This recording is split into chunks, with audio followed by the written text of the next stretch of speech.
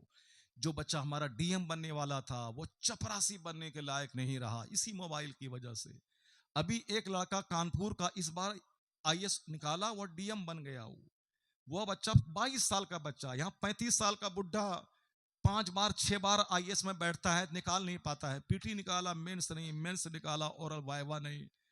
ہمارا بچہ چونکہ اس کو تو بریانی کھانے سے فرصت نہیں تھی, کیا یہ IAS بنے گا؟ یہ دوسروں کی غیبت کرنا, صرف گٹکا کھانا, صرف ہلڑ بازی کرنا. 22 سال میں پہلی کوشش میں ڈی ایم بن گیا.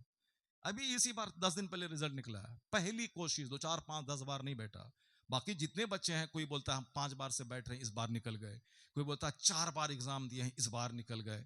ٹھیک ہے, اچھی بات ہے, لیکن یہ فرسٹ اٹیمپٹ بالکل ٹینڈر لڑکا 22 سال کا, اس کی ماں سے انٹرویو لیا گیا تو اس کی ماں نے کیا کہا, خوب نعت شریف سنیے, رات بھر سنیے, اور جھارکھنڈی بابا کا کامیڈی سنیے, اس کا مزہ آ جائے گا. کامیڈی سننے میں نہ مزہ آتا ہے, یہاں زندگی دل مرے ہوئے دل کو زندہ کرنے کی باتیں کی جاتی ہیں تو وہ مزہ نہیں ہے, متلی آتی ہے. جلدی سے بند کرے مولانا صاحب, کیونکہ اس میں متلی آتی ہے. کوئی آدمی تو عمل کرنا نہیں چاہتا ہے. کون چلتا ہے اس زمانے میں حضرت؟ ہم کو تو یہاں تک مشورہ لوگوں نے دیا کہ حضرت اس طرح کی تقریر چھوڑ دیجیے, کون عمل کرتا ہے آج کل؟ یہ بتائیے اب اس کے آگے اور کیا ہو سکتا ہے؟ اس کے آگے, اور بالکل یہ فیکٹ, سچی بات میں کہہ رہا ہوں, حقیقی بات کہہ رہا ہوں. مجھ کو میرا اپنا دوست یار جو آزو بازو میں رہنے والا ہے وہ کہا کہ یہ جو حدیث پڑھ رہے ہیں آپ, یہ جو آخرت کی بات بتا رہے ہیں, یہ جو اللہ سے ڈرا رہے ہیں, کون ڈرتا ہے؟ آپ وہ پہلے والی تقریر کیجیے جو 15 20 سال پہلے کرتے تھے. 15 20 سال پہلے ہم کون سی کرتے تھے, ناچو کودو گاؤ سریما دیکھو جنت چلے جاؤ گے. 15 سال پہلے بھی تو ہم یہ قرآن شریف کی آیتیں پڑھتے تھے. ہاں, یہ کہتے تھے کہ قرآن یہ کہتا ہے, سائنس یہ کہتی ہے. وہ بتانے کے بعد ہم یہ بتاتے تھے کہ اب سائنس جب یہ کہتی ہے تو قرآن حق ہے, قرآن سچ ہے, قرآن پر عمل کرو, قرآن عمل کرنے والی کتاب ہے. اس وقت یہی کہتے تھے. مگر وہ کہتا ہے کہ اب آپ نماز کی باتیں بولتے ہیں, آخرت کی باتیں بولتے ہیں, جنت کی باتیں بولتے ہیں, کون چلے گا؟ میں نے کہا کوئی چلے نہ چلے, کوئی نماز پڑھنے مسجد آئے نہ آئے, مگر اذان بند نہیں ہوگی. قیامت تک اذان ہوتی رہے گی, ایک بھی نمازی آئے یا نہ آئے.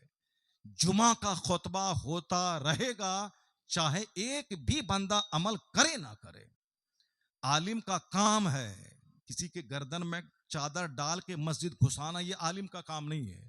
عالم کا کام ہے بس حدیث سنا دینا, قرآن سنا دینا, سنا دو تم, باقی دل کا بدلنا اللہ تعالیٰ کا کام ہے. تو یہ عالم کو یہ کام کرتے رہنا چاہیے. عالم کو کبھی بھی اپنے معیار سے ہٹ کر اسپورٹس, گیم, کامیڈی, یہ وہ لن پھن کا سہارا نہیں لینا چاہیے. اس کو چاہے ایک بندہ نماز پڑھے نہ پڑھے, اس کو کہتے رہنا چاہیے, کہتے رہنا چاہیے. کم سے کم قیامت کے دن یہ کہہ تو دے گا, الہی میں نے قرآن پڑھا, میں نے حدیث پڑھی, میں نے اپنا کام کیا, باقی بندہ عمل کرے نہ کرے, میں نے اپنا فرض ادا کر دیا. وما علینا الا البلاغ کا مطلب ہی ہوتا ہے کہ ہمارے اوپر صرف پہنچا دینا ضروری ہے, باقی کسی کو گلے میں چادر ڈال کے گھسانا یہ ہم پر ضروری نہیں ہے. اب ذرا سنیے, اس عورت سے جب انٹرویو لیا گیا کہ تمہارا بیٹا فرسٹ اٹیمپٹ میں 22 سال کی عمر میں ڈی ایم بننے جا رہا ہے, IAS نکالیا ڈی ایم بن جائے گا, تو اب کیسے تمہارا بچہ پڑھتا تھا؟ اس کی ماں کیا بولی, میرا بیٹا ہولی نہیں جانتا تھا, میرا بیٹا دیوالی نہیں جانتا تھا. اور نہیں کہ 200 سال پہلے کی بات ہے, ابھی 10 دن پہلے کی بات ہے. اس کی ماں کیا بولی, میرا بیٹا اسی سیڑھی پہ بیٹھتا تھا, اس سیڑھی کو دیکھنے کے لیے 100 پترکار آیا ہوگا, 100 پترکار اس سیڑھی کو دیکھنے کے لیے آیا ہوگا جس سیڑھی پر بیٹھ کے اس کا بیٹا پڑھتا تھا. اسی سیڑھی پہ وہ پڑھتا تھا. بالا پورے ہندوستان میں سیڑھی کا چرچا ہے, جب دیکھ لیں ہم بھی اس سیڑھی کو. تو پترکار گیا, کہا اسی پہ بیٹھ کے گھنٹوں پڑھتا رہتا تھا. غریب بچہ تھا. اس سے پوچھا گیا کہ تم نے کیسے IAS نکالا, اتنا بڑا ہارڈ ایگزام پورے ہندوستان کا,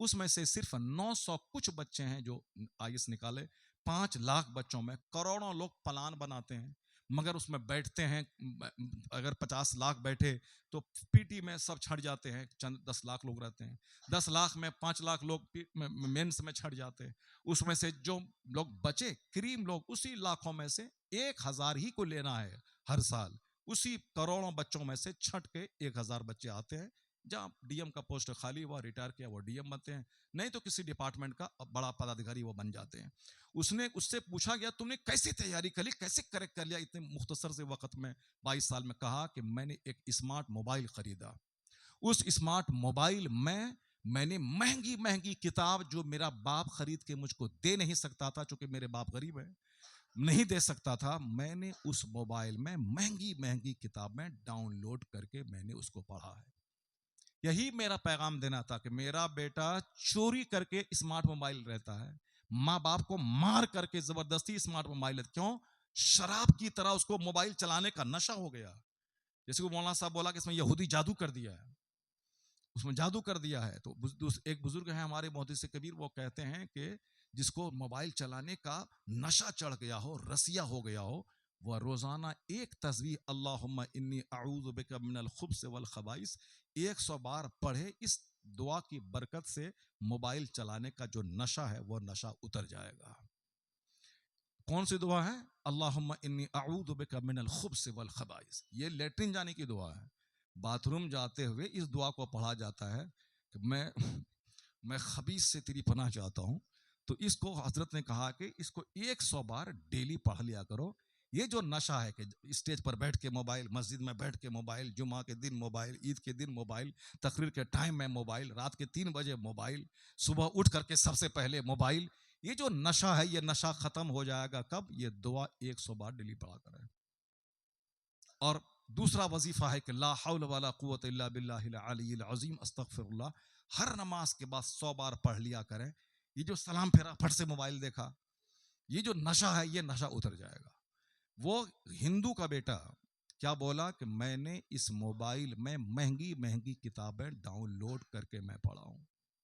تو کم سے کم ہمارا بھی جو بچہ سب ہے، یہ سب بچہ فلم نہ دیکھے، ریل نہ دیکھے، فالتو چیزیں نہ دیکھے. اس میں کتاب، غریب ان کا باپ ہے، 25,000 کی کتاب ہے، نہیں دے سکتا ہے تو کم سے کم 25,000 کی کتاب ڈاؤن لوڈ تو کر لیں اور پھر اس کو پڑھا کرے. اسی موبائل میں میرا بچہ جوکر دی گریٹ ہو گیا، اور وہ اس ہندو کا بیٹا کا نام پرتھم تھا، وہ IAS بننے میں کامیاب ہو گیا.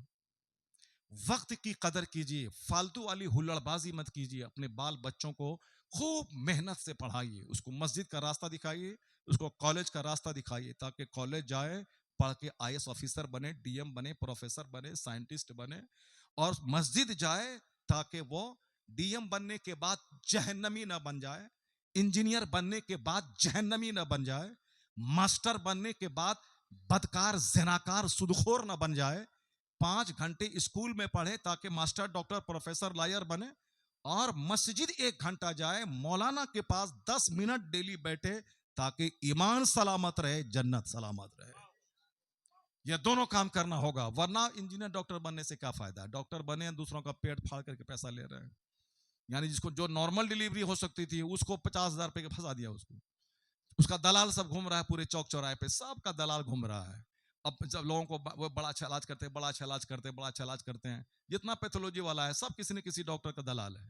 اب شام کے ٹائم میں سب پیسہ لے جاتا ہے کہ سر آپ آج نے جو آپ لکھا تھا ٹیسٹ، اس سے ہم نے 5,000 کمایا ہے، یہ 1,000 روپے آپ کی خدمت میں نذرانہ پیش ہے.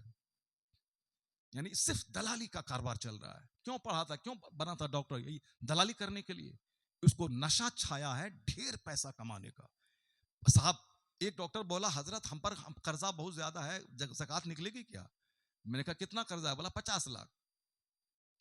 50 لاکھ کا قرضہ ہے، گورنمنٹ سے پیسہ لے کر کے وہ کلینک بنایا ہے زمین خرید کر. اب یہ بتائیے کہ جس کے دماغ پہ لوڈ ہوگا کہ 50 لاکھ کا میں نے گورنمنٹ کا قرضہ لیا ہے، ہر مہینے مجھ کو اتنا دینا ہے، تو اب اس کو اگر ڈیلی اگر 10% نہیں آیا تو مر جائے گا.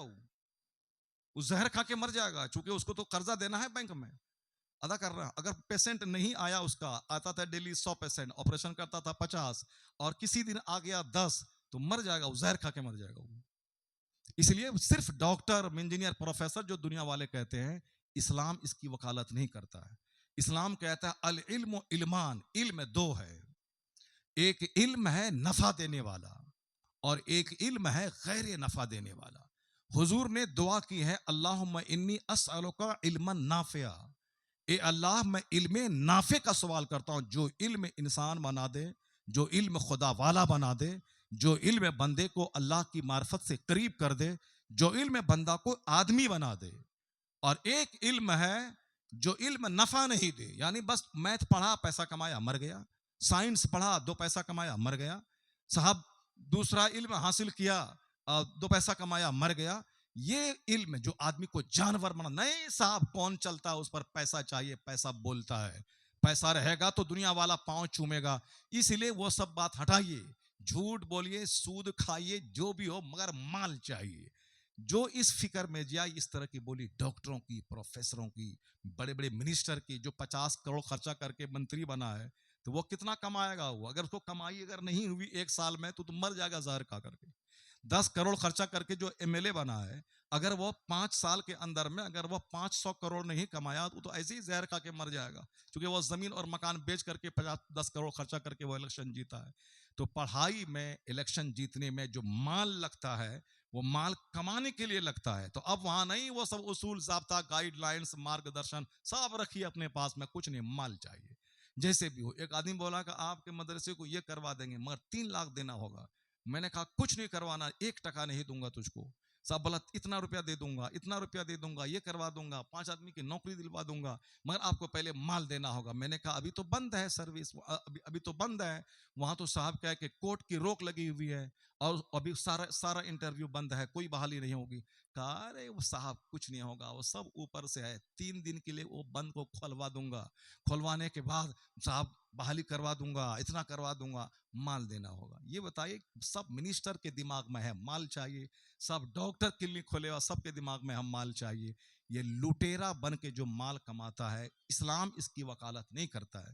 اسلام کہتا ہے کہ علم نافع جو تجھ کو آدمی بنا دے، وہ علم مت حاصل کر جو علم تمہیں جانور بنا دے. حضور نے دعا کی اللہم انی اعوذ بک من علم لا ینفع، اے اللہ میں تیری پناہ چاہتا ہوں اس علم سے جو علم مجھے نفع نہ دے، آدمی نہ بنائے. تو آج جو علم چل رہا ہے، مال والا علم چل رہا ہے، اصل میں علم ہے جو آدمی کو انسان بنا دے. اب وہ علم کیا ہے؟ جو رائٹ اور رانگ میں فرق سکھا دے. وہ علم ہے جو آدمی کو بحیثیت شوہر، بحیثیت بھائی، بحیثیت پڑوسی، بحیثیت رشتہ دار، بحیثیت آدمی کیسے جینا ہے، کیسے رہنا ہے، یہ طریقہ جو سیکھ لیا وہی سب سے بڑا عالم ہے.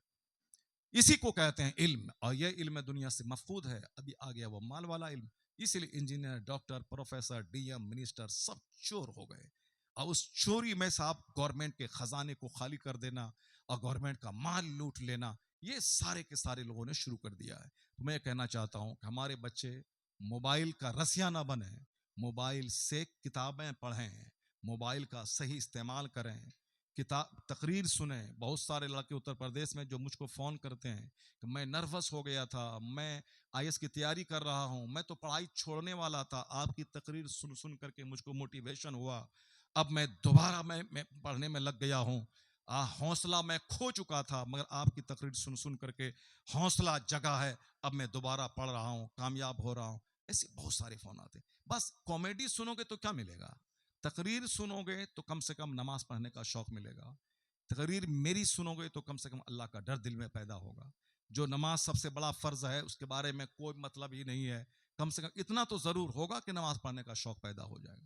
بمبئی کا ایک ٹیلر ماسٹر 17 کلومیٹر دور سے چل کر کے پتا چلا کہ مولانا صاحب آ رہے ہیں، وہ میری تقریر سننے آیا اور ملاقات کرنے آیا. کہا حضرت میں آپ سے صرف ملنے آیا ہوں، تقریر تو موبائل میں سنتا رہتا ہوں، آپ کی تقریر سن کر میں نمازی بھی بنا ہوں اور جو 10 سال کی نماز میری قضا تھی اس کو میں قضا ادا بھی کر رہا ہوں. ہائے ہائے، واہ واہ واہ، سبحان اللہ. اس لیے تسلی ہوتی ہے کہ صاحب کم سے کم گفتگو سے 10 لوگ سدھر تو رہے ہیں.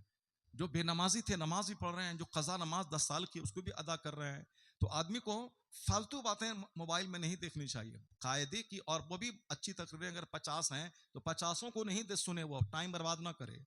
ایک تقریر کو اپنی زندگی کے لیے سن لے. جیسے ایک میرا ایک مرید دبئی رہتا ہے, وہ عبدالصمد نام کا, وہ کہا کہ حضرت تقریریں آپ کی بہت ساری ہیں مگر ایک تقریر کو میں نے اپنے لیے ڈاؤن لوڈ کر لیا. جب بھی لگتا ہے کہ مجھ کو بھی مال چاہیے, مجھ کو بھی گھر مکان گاڑی چاہیے, دنیا داروں کا منہ دیکھتا ہوں, لگتا ہے کہ نہیں صاحب کچھ تو کرنا چاہیے, وہ تقریر سن لیتا ہوں, یہ چاہت گھٹ جاتی ہے, پھر نماز میں دل لگنے لگتا ہے. تو بہت 50 طرح کی باتیں سنیں گے, دماغ خراب ہو جائے گا. ایک کتاب, ایک تقریر کو اپنے لیے ایک آئیڈیل بنا لیں, اس کو روزانہ 5 منٹ 10 منٹ سن لیں, پھر کام میں لگ جائیں. تقریر سننے میں نہیں تقریر سنتے رہیں, بالکل نہیں. تقریر کا مطلب ہے تقریر سنیں, کام میں لگ جائیں, نماز کے عادی بن جائیں, کتابوں کی اسٹڈی کریں, خوب مطالعہ کریں, خوب مطالعہ کریں. اگر گاؤں میں 10 ڈی ایم دوگوچی میں بن گیا تو پھر 10 نسلیں یاد کریں گی کہ میرے گاؤں میں 10 ڈی ایم ہے. لیکن اگر اس گاؤں میں 10 جوکر ہو گیا تو آنے والی نسل معاف نہیں کرے گی کہ میرا باپ جوکر تھا, مجھ کو بھی جوکر بنا کے چلا گیا, میرا باپ دلالی کرتا تھا, مجھ کو بھی دلال بنا کے چلا گیا, مجھ کو قرض کے بوجھ میں دھکیل کے چلا گیا. یعنی ابھی اعظم گڑھ ضلع میں ایک گاؤں ہے, اس میں 60 IAS آفیسر ہے, پورا گاؤں مشہور ہے, چونکہ مقابلہ ہے وہاں, وہ بنا ہم بھی بنیں گے, وہ بنا ہم بھی بنیں گے, وہ بنا ہم بھی بنیں گے. وہ کیسے پڑھتا ہے, وہ نہ ہولی نہ دیوالی جانتا ہے, ہولی کے دن لوگ رنگ کھیلتے ہیں, یہ کتاب پڑھتا ہے. دوسرا پٹاخہ چھوڑتا ہے دیوالی میں, یہ کتاب پڑھتا ہے.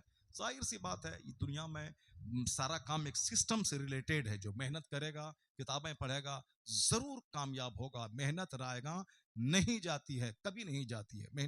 محنت بندہ کرے, بندہ کامیاب ہوتا ہے. اب یہ ساری باتیں میں نے آپ تک پہنچا دی. دل کو زندہ رکھیے, قرآن پڑھیے, اور اس کے بعد موت کو یاد کیجیے. مرنا ہے, جب یہ یاد کریں گے تو زیادہ مکان دکان بنانے کی چاہت نہیں رہے گی, بلکہ مرنا ہے تو وہاں جا کے تیاری کرنی ہے. اب مسجد تو آباد کرنا ہے, نماز سب سے بڑی عبادت ہے. حج تو زندگی میں ایک بار ہے, زکوٰۃ تو سال میں ایک بار ہے, مگر نماز تو ڈیلی 5 بار ہے. نماز پڑھنا گھر میں نہیں, مسجد میں پڑھنا ہے. مسجد میں پڑھیں گے, جماعت سے پڑھیں گے تو 27 گنا ثواب ملے گا. ایک بزرگ تھے, اس کی جماعت چھوٹ گئی, جماعت چھوٹی تو وہ مسجد میں گئے, ظہر کی نماز کی جماعت چھوٹی, وہ 27 بار وہ ظہر کی نماز پڑھے. وہ کتنا 27 بار. لوگوں نے کہا حضور 27 بار آپ نماز پڑھے. آپ کہا جماعت سے اگر کوئی پڑھتا ہے نماز تو 27 گنا ثواب ملتا ہے. میری جماعت چھوٹ گئی, اسی لیے میں نے 27 بار پڑھا تاکہ وہ ثواب ہم کو مل جائے.